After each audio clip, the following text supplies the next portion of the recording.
Hey guys, it's Bex here, and I am here with the lovely Elisa Vitti in her apartment in New York City, surrounded by baby things. Yes. The last time you were on BEXLIFE, you were not pregnant. I was not pregnant, and we Correct. were talking about birth control. Right, and why we should all get off of it. And we didn't take it, and look what happened to us. Well, this was by planning, yes. And this was by planning too. That's and right. I'm really excited because I'm 36 and you're 37. And look at how young and gorgeous we look. We are gorgeous. Gorgeous. Healthy, vibrant. We are of advanced maternal age. I can hardly get the words out. Technically speaking, it's so yes. gross. I don't even like saying that. I know. And we only advanced in intellect and beauty, really. Amen. Love it. Love it.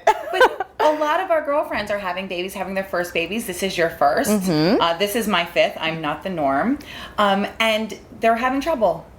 And girlfriends our age and girlfriends younger than us. Yes. And they're men. Yes. What's going on?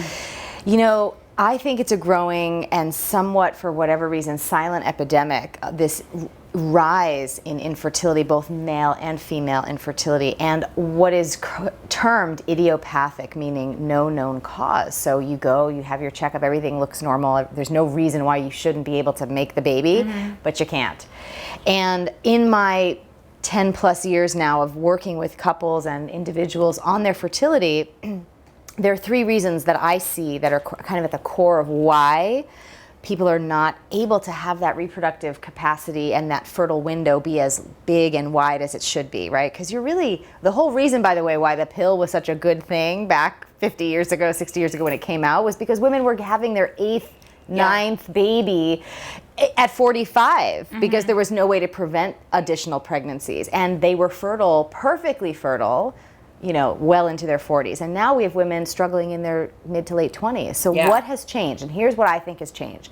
One, we're being exposed to way more chemicals than we ever have been before. The statistic that I have just read about is that your grandparents' generation were exposed to chemicals over the course of their lifetime that you are exposed to in a 30-day period. You're exposed to more chemicals in 30 days than they were their entire lives. That's so scary. And these chemicals, of course, are endocrine-disruptive, which means they're really messing with your fertility. So that's reason number one. Reason number two is that we are, you know, micronutrient deficient in ways that we just are not realizing. We're eating like different kinds of diets. We're cutting out, you know, big macronutrients. We're taking away food groups altogether. Have you been looking at my Instagram? I haven't. Okay, good. Like are you cutting things out? I'm not. I'm adding a lot of things in. But Good. A lot of ice cream. That could be its own pregnancy food group. Although cravings during pregnancy point to underlying micronutrient deficiencies. Everyone's asking me what kind of cravings I'm having during this pregnancy. I'm having no cravings because for the year prior to conceiving, I put myself on my own regime, right, to really beef up all the micronutrients I would need to do this pregnancy as effortlessly as possible, right? So there is this whole, you know, micronutrient deficiency that's preventing us from making adequate levels of hormones. Okay. And that's prematurely aging women, right? Wow. So there's this aspect as well. And the third underlying cause, I think, really has to do with the fact that we're not living a lifestyle that really allows us to really be in harmony with our cycles and everything that allows us to be. How do you mean? Well, you know, I talk so much about a pro-hormonal diet, right? Eating in a way that syncs up with the different hormonal ratios that you have each month. So can you imagine if you were optimizing that balance of estrogen and progesterone throughout the month? You could have no PMS, you could get pregnant easily, right? I know, you talked about this in the other video we did about PMS, and it's like, I believe you. It's the easiest, once you learn how to do it, it's the most, Yeah. it's like a no-brainer. But I think these are the reasons why we're sort of all struggling now with our reproductive capacity. So what can we do? What can we do? Well, certainly there's no magic pill that's going to fix us, right? There's no magic pill. There's no pill in a bottle, a supplement in a bottle that And we can't live in a bubble. And we can't live in a bubble, and we can't, detox every single day. So it's really about a process, and it's about as much time as you can give yourself leading up to when you think you really want to be creating a new person, right? Give yourself as much lead time as you can to prepare your body. So first and foremost, take out whatever chemicals you can, look at what you're doing to clean up your skincare regime, try not to golf so often if you're a golfer. For any What's happening in golf? Oh my God, poor men, they're all, not to say that only men golf, but if you have a partner who's having difficulty with his sperm quality, his morphology, his motility, and he's a golfer, he's spending days and days on a golf course in the sun sweating, right?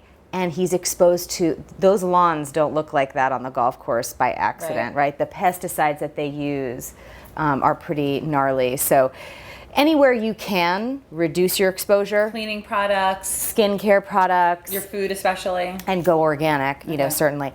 But then from a specific food standpoint, I'm going to talk about 2 key macronutrients, and then I want to talk about 3 herbs that I love. Okay, first thing is hormones are manufactured from amino acids. If you're not eating some form of protein that your body can digest, Some of us think we can just digest pea protein. Maybe you can, maybe you're not. If you're not getting the hormonal results you want and you're doing that, you may need to try something else. Yeah.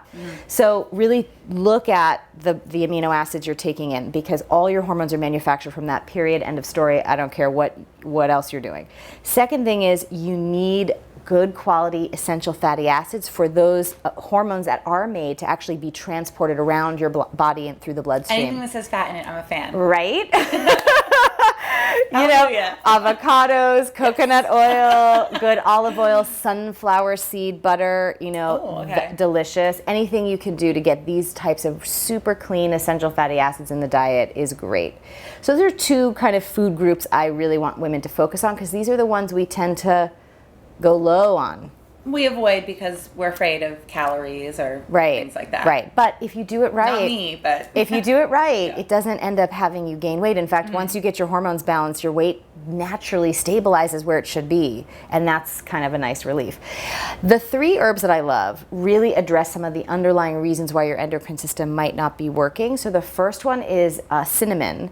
So that's a spice. You can think of it as an herb or a spice. That helps stabilize your blood sugar, which allows ovulation to happen on a regular basis. If you're messing with your blood sugar all day, ovulation is going to start to become erratic, and then despite all your best efforts to have all the sex, it's just not going to work out, right? So cinnamon. You didn't hear my creation story. My 3 attempts of getting pregnant, thank goodness it happened the first month, because the 3rd time I was sleeping.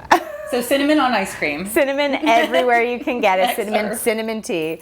The next herb that I really love is Vitex. Vitex is an herb. It's one of the oldest herbs on the planet. Never heard of it.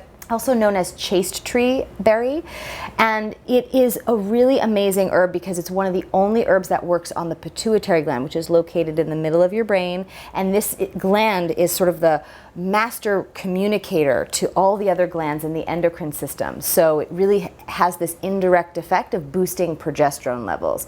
So oftentimes one of the side effects of premature hormonal aging due to micronutrient deficiencies is that we manufacture less progesterone because we start perimenopause sooner and we do it faster. We go through it faster.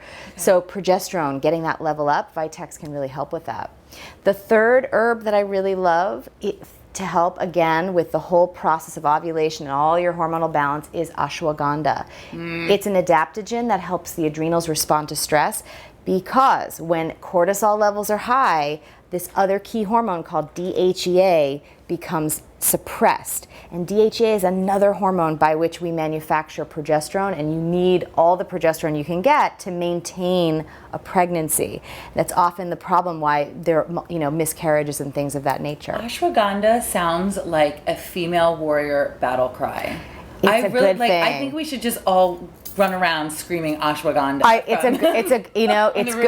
We should scream it. We should take it, because it really helps us just chill out in the face of all the low-grade stress that's happening day to day. Like, I got to get here, I got to do this. That's like low-grade stress. If you have big stress, it's a different story. Then you come and meditate with me. That's right. You need to pull out the big guns. But for the low-grade day-to-day stress that we're all just not even conscious of because our brains are able to adapt to it, but our adrenals are not, the ashwagandha is fantastic. These were amazing tips. We got a lot more than I thought we were going to, but there's so much more to learn. Yeah. So this is what you're going to do. You're going to go to flowliving.com. You have amazing programs there. You Yes. have amazing information. You Yes. also have a beautiful book, Woman Code, that's going to set you straight in all different areas of your life. And everything is going to be linked in the video description below. Flowliving.com, flowliving.com. Congratulations. Thank I'm you. so excited because we're both having babies. I know, play dates. And we're going to smush them on camera very, very soon.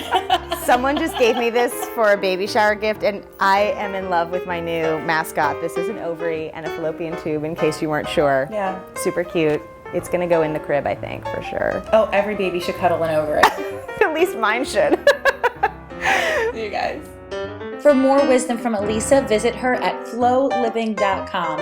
And if you'd like to have bliss delivered to your inbox every single week, including brand new videos like these, sign up by clicking on your video screen or in the video description below. I love you guys, and I'll see you soon in another BEXLIFE video.